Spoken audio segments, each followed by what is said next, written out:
പിതാവിന്റെയും പുത്രന്റെയും പരിശുദ്ധാത്മാവിന്റെയും നാമത്തിൽ ആമേൻ. ഈശോയിൽ സ്നേഹം നിറഞ്ഞവരെ, എലിയാസ് ശ്ലീഹ മൂശക്കാലങ്ങളിലെ രണ്ടാമത്തെ ശനിയാഴ്ച ദിവസമാണിന്ന്. ഈ ശനിയാഴ്ച ദിവസം പരിശുദ്ധ അമ്മയുടെ മാധ്യസ്ഥവും സഹായവും നമുക്ക് പ്രത്യേകമായി പ്രാർത്ഥിക്കാം. അമ്മയുടെ നീല മേലങ്കിക്കുള്ളിൽ നമ്മളെ എല്ലാവരെയും സംരക്ഷിക്കുകയും നമുക്ക് വേണ്ടി പരിശുദ്ധ അമ്മ ഈശോയുടെ പക്കൽ മാധ്യസ്ഥം വഹിക്കുകയും ചെയ്യട്ടെ. വിശുദ്ധ ലൂക്ക അറിയിച്ച സുവിശേഷം 13-ാം അധ്യായം 1 മുതൽ 5 വരെ വാക്യങ്ങളാണ് ഇന്ന് പരിശുദ്ധ കുർബാനയിലെ നമ്മുടെ ധ്യാന വിഷയം. ഈശോ പശ്ചാത്തപിക്കുന്നില്ലെങ്കിൽ നമ്മളെല്ലാവരും നശിച്ചു പോകുമെന്നുള്ള വലിയൊരു ഓർമ്മപ്പെടുത്തലാണ് ഇന്നത്തെ സുവിശേഷത്തിലൂടെ നൽകുന്നത്.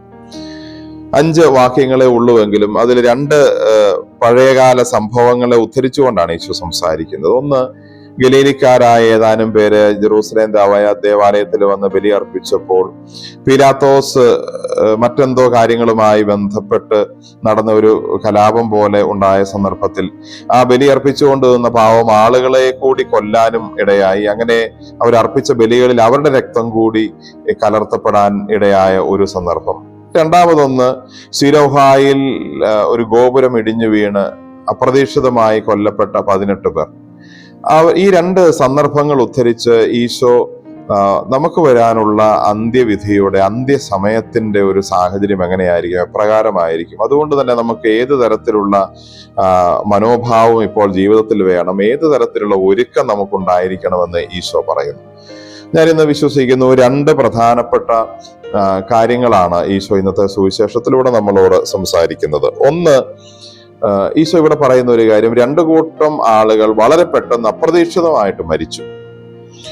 നമ്മുടെ ഈ മരണങ്ങൾ അപ്രതീക്ഷിതമാണ്. നമുക്ക് ചിലപ്പോൾ പ്രായമായി വരുന്ന ആളുകളൊക്കെ മരിക്കുന്നു, അല്ലെങ്കിൽ മരണത്തോട് അടുക്കുന്നു എന്നൊക്കെ നമ്മൾ കരുതുമ്പോഴും അവർ ഏത് സമയത്ത് മരിക്കുന്നു എന്നുള്ളത് നമുക്കറിയില്ല. അത് ദൈവത്തിന് മാത്രം അറിയുന്ന കാര്യമാണ്.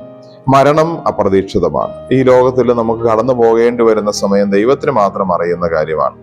അതുകൊണ്ട് ഏത് സമയത്ത് വന്നാലും, ഏത് സമയത്ത് ആ കാര്യത്തെ നേരിടേണ്ടി വന്നാലും അതിനൊരുക്കമുള്ളവരായിരിക്കത്തക്ക രീതിയിൽ ഇപ്പോഴേ ജീവിക്കുക എന്നുള്ളത്, എപ്പോഴും അങ്ങനെ തന്നെ ജീവിക്കുക എന്നുള്ളത് വളരെ പ്രധാനപ്പെട്ട കാര്യമാണെന്ന് ഈശോ ഇന്ന് ഒന്നാമതായി നമ്മളെ ഓർമ്മിപ്പിക്കുന്നു. അതുകൊണ്ട് തന്നെ മറ്റുള്ളവരുടെ അനാവശ്യമായ വെറുപ്പും ഇഷ്ടക്കേടും വിദ്വേഷവും കലഹവും ഒക്കെ വെച്ചുകൊണ്ടിരുന്നാൽ, അങ്ങനെ ഒരു സാഹചര്യത്തിലാണോ അതൊന്ന് പറഞ്ഞ് തിരുത്താനോ അതിനോടൊരു പരിഹാരം ചെയ്യാനോ ഒരു ക്ഷമ ചോദിക്കാനോ സാഹചര്യം കിട്ടാത്ത ഒരവസരത്തിലാണ് നമ്മൾ മരിക്കുന്നതെങ്കിൽ നമ്മുടെ ആത്മാവിനും, നമ്മൾ ആരുമായി കലഹിച്ചോ അവരുടെ ആത്മാവിനും ഒക്കെ ബുദ്ധിമുട്ടുണ്ടാക്കുന്ന കാര്യങ്ങളാണ്. അതുകൊണ്ട് നമ്മുടെ അലോഹ്യങ്ങളും വിഷമങ്ങളും ഒക്കെ നമുക്ക് എത്രയും വേഗം പറഞ്ഞ് പരിഹരിക്കാനായി പരിശ്രമിക്കാം. ഏത് സമയത്തും ഈശോയുടെ വരവിന് വേണ്ടി ഒരുങ്ങിയിരിക്കാം. രണ്ടാമത്തെ കാര്യമായി നമ്മൾ മനസ്സിലാക്കുന്നത്, ഈശോ ഇവിടെ ഈ 2 ചരിത്ര സംഭവങ്ങൾ ഉദ്ധരിച്ച് പറയുമ്പോൾ ഈശോ പറയുന്നു, അവരുടെ പാപം കൊണ്ടല്ല, അവര് എല്ലാവരെയും കൂടുതലായ പാപികളായതുകൊണ്ടല്ല അവർക്ക് അങ്ങനെ ഒരു കാര്യം സംഭവിച്ചത്. എപ്പോ വേണമെങ്കിലും അത് സംഭവിക്കാം എന്നൊരു കാര്യത്തിന്റെ ഉദാഹരണമായിട്ട് ഈശോ പറഞ്ഞു എന്ന് മാത്രം. ഈശോ ഇവിടെ രണ്ടാമത് നമ്മെ ഓർമ്മിപ്പിക്കുന്ന കാര്യം, ആരുടെയും മരണം എന്തിന്റെയെങ്കിലും പേരിലാണ്, അവർ ഇന്നത് ചെയ്തത് കൊണ്ടാണ്, അല്ലെ അവർ ഇത്തരത്തിലുള്ള ആളുകളായിരുന്നത് കൊണ്ടാണ് അത് സംഭവിച്ചതെന്ന് നമുക്ക് ഒരിക്കലും പറയാൻ പാടില്ല. ആരുടെയും പാപത്തിന്റെ ഫലമായിട്ട് അവർക്ക് ലഭിക്കുന്ന ശിക്ഷയായിട്ടല്ല ഒരുപക്ഷെ ദൈവം മരണം അവർക്കൊക്കെ കൊടുക്കുന്നത്, അല്ലെ നമുക്കൊക്കെ വരുന്നത്. അതുകൊണ്ട് തന്നെ ആരെയും അത്തരത്തിൽ നമ്മൾ വിധിക്കാതെ, അത്തരം കണ്ണുകളോടെ നോക്കാതെയും ഇരിക്കാനുള്ള വലിയൊരു ഓർമ്മപ്പെടുത്തലും, ആരെയും ദുഷിച്ച് നമ്മുടെ അറിവില്ലായ്മയുടെ പേരിൽ അവരെ കുറ്റപ്പെടുത്തി സംസാരിക്കാൻ ഇടയാവരുതെന്ന് ഈശോ ഓർമ്മിപ്പിക്കുന്നു. ഇതിന് നല്ലൊരു ഉദാഹരണം കൂടെ നമ്മൾ സുവിശേഷത്തിൽ കാണുന്ന യോഹന്നാന്റെ സുവിശേഷം 9-ാം അധ്യായത്തിൽ അന്ധനായി ജനിച്ച ഒരുവനെ കാണുമ്പോൾ ഈശോ പറയുന്നല്ലോ, ഇവൻ അന്ധനായി ജനിച്ചത് ആരുടെയും പാപം കൊണ്ടല്ല, മറിച്ച് അത് ദൈവത്തിന്റെ പ്രവൃത്തി ഇവനിൽ പ്രകടമാകുന്നതിന് വേണ്ടിയിട്ടാണ്. ഞാൻ വിശ്വസിക്കുന്നു ഈ 2 ചിന്തകളും നമുക്കുള്ള ഓർമ്മപ്പെടുത്തലാണ്. പലപ്പോഴും ഇത്തരം കാര്യങ്ങൾ നമ്മൾ മറ്റുള്ളവരെ വിധിക്കാനുള്ള, അവരെ അസസ് ചെയ്യാനുള്ള കാര്യങ്ങളായാണ് ഉപയോഗിക്കുന്നത്. പക്ഷേ ഇത് നമുക്കുള്ള ഓർമ്മപ്പെടുത്തലായി ഈശോ പറയുന്ന ഉദാഹരണങ്ങളും സന്ദർഭങ്ങളുമാണെന്ന് മനസ്സിലാക്കാൻ സാധിക്കുമ്പോഴാണ് നമ്മുടെ ആത്മീയ ജീവിതത്തിന് അത് പ്രസക്തിയുള്ളതായി മാറുന്നത്. ആ തരത്തിൽ നമ്മുടെ ജീവിതം എങ്ങനെ കൂടുതൽ മെച്ചപ്പെടുത്തണമെന്ന് ചിന്തിക്കാനും, ഏതേത് മേഖലകളിൽ മാറണം നമ്മളെന്ന് സ്വയം മനസ്സിലാക്കാനുമുള്ള അവസരങ്ങളായി നമുക്കിതിനെ മനസ്സിലാക്കാം.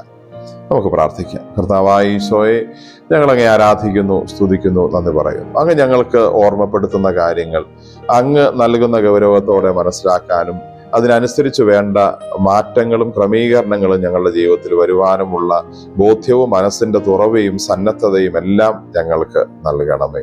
ഞങ്ങളെല്ലാവരെയും പരിശുദ്ധ അമ്മയുടെ നീല മേലങ്കിക്കുള്ളിൽ പൊതിഞ്ഞ് സംരക്ഷിക്കുകയും ആത്മികവും ശാരീരികവും മാനസികവുമായ എല്ലാ അപകടങ്ങളിൽ നിന്ന് എപ്പോഴും സംരക്ഷിക്കുകയും പരിപാലിക്കുകയും ചെയ്യണമേ.